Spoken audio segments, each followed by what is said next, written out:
I feel like I've used the following two words to describe Hus Kingpin in my previous reviews. That's creative and consistent.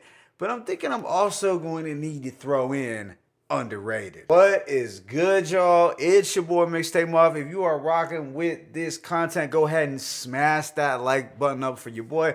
Also, subscribe to the channel if you already haven't. But today, I'm going to hit y'all with my thoughts on this new project from Hus Kingpin entitled In a State of Nirvana. So this new project from the Hempstead MC comes on the heels of the Super Goat project, which was produced entirely by Ninth Wonder, which had dropped earlier in 2024, and that album received quite a bit of praise in underground circles, and it's probably a top 10 album of the year so far. Now, you know what, all Hus Kingpin albums, there's usually a theme or a concept that he really zeroes in on. And this time around, it is the 90s rock band Nirvana. But also appears that he's relating it to the literal meaning of the word Nirvana itself. So it's like a little double entendre going on. I also have to point out that this would not be the first time that Hus drew inspiration from musicians outside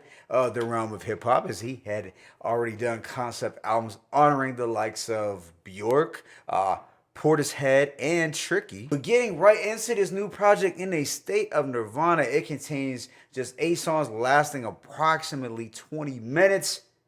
But with that being said, let me go ahead and just hit y'all with that track by track breakdown. The opener, Spirit, is one of the highlights, and it noticeably samples from Nirvana's Smells Like Teen Spirit. The beat, produced by Macapella, cleverly samples Nirvana, but it gives it a trippy boom bap twist. And on this track, Hus is giving us some real poetic far out imagery as usual. But he also seems to be talking about disloyalty and snitches, especially with lines like, knowledge of a secret is a luxury of trust if you can keep it. And I feel here he is channeling Cormega's infamous lines, trust is a luxury I can't afford. He takes aim at the rats some more with bars like, you weaklings talking anger to perfect strangers. You spoke for 100 pages. You dangerous. You a squad threat. I figured keep it real, but what a concept. So altogether, this was a strong opening track that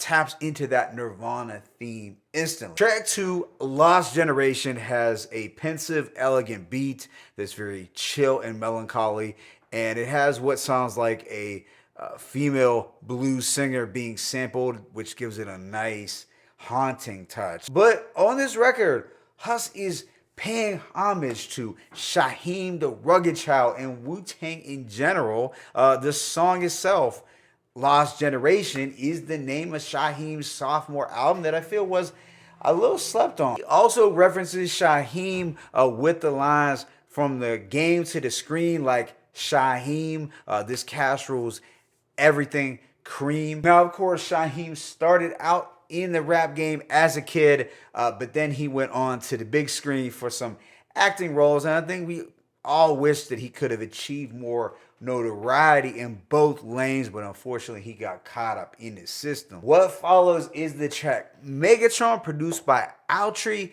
and it's another gem with this sparkling otherworldly beat, so props to the producer Outree for this unique instrumental. Now, to keep it a buck, I did find it a bit challenging to decipher what Hus was talking about here, but it appears that Kurt Cobain's words are sampled at the very beginning, which was dope. But yeah, another sonically pleasing track that had a beat you could just get lost in. We then get a change in pace for the next song, Tikal, also produced by Outree, but this has the rawest and most gutter beat on the project by far. I'm saying this is like getting hit with rusty spike bat. So Outree succeeds in capturing that gritty underground basement Wu-Tang Killer Bees sound associated with Tikal. And Hus Kingpin is also at his most vicious and aggressive vocally on the album. He states,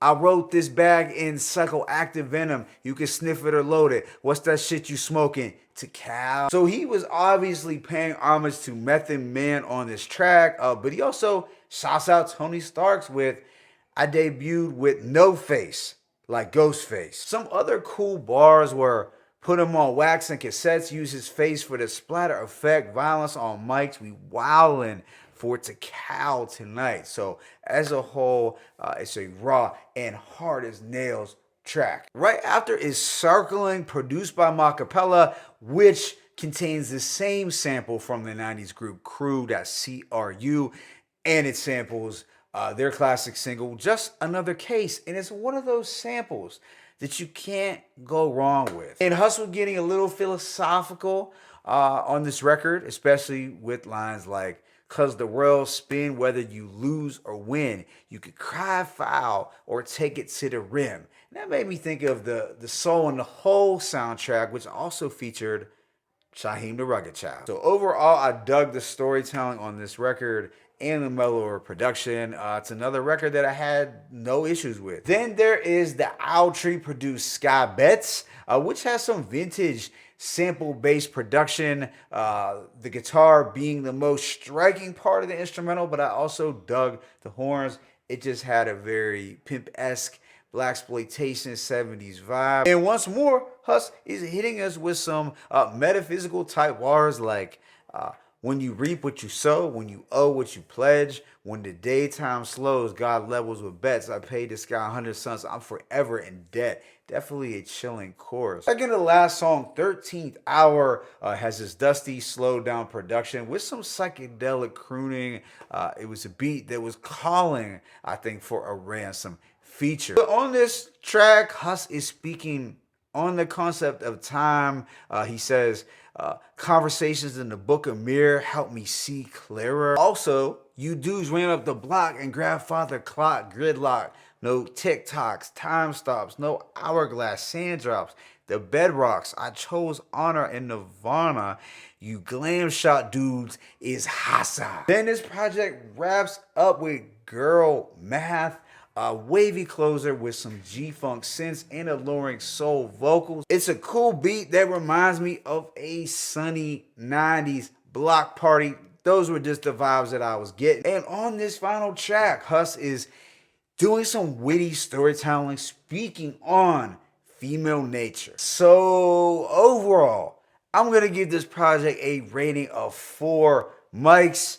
It's a short but sweet, eclectic album that not only honors Kurt Cobain and the band Nirvana, but it also taps into the spiritual side of things and get into the essence of that Nirvana term. It also seemed like he was really letting snitches have it at the same time, as I noticed there were quite a few bars that seemed to focus on betrayal, although he stated that he's not fazed by it. So I'm pretty sure that the band Nirvana was only sampled twice directly on this project, on the first song, of course, and then the Kurt Cobain vocal clip on the third track. But if there were any more Nirvana samples that I missed, please let me know in the comment section, since I am far from an expert on the band Nirvana. Who knows? Maybe this project will inspire me to check out Nirvana's work, as his Portis Hus album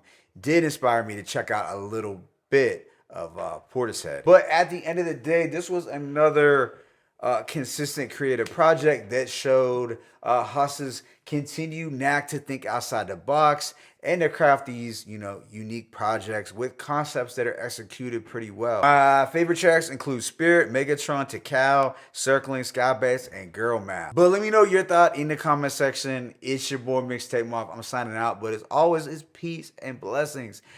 Hus Kingpin in a state of Nirvana 1.